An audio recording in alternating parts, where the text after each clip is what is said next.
After the bartering for health care debacle, U.S. Senate hopeful Sue Lowden is now facing some tough questions about her campaign bus. She first said the RV was donated to her campaign, which would be a violation of campaign laws. Now she's saying she's leasing it. The I-Team's Steve Sebelius is here. And Steve, that reasoning is now coming under question. Yeah, absolutely. This is a very complex story. As you said, she did initially tell reporters that she had gotten the RV donated to her campaign.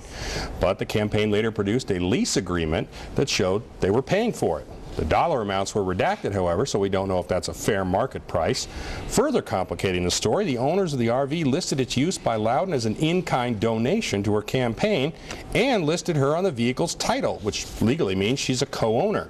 Lowden maintains her name on the title is for insurance purposes and that the Federal Election Commission rules are different than the Nevada DMV's rules. FEC rules limit monetary and in-kind contributions, so if the bus was donated, it would appear to be a violation of the rules.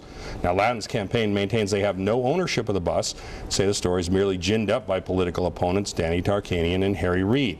Nevada Democrats have filed a formal FEC complaint, which could take months to resolve. In the meantime, the story is raising questions about Lowden's ability to deal with campaign attacks. As you mentioned, Gary, reminiscent of the barter issue, she talked repeatedly about bartering for health care, but then said the story was taken out of context. She said in a TV interview she wasn't backing away from her comments on bartering, but later denied she'd said that.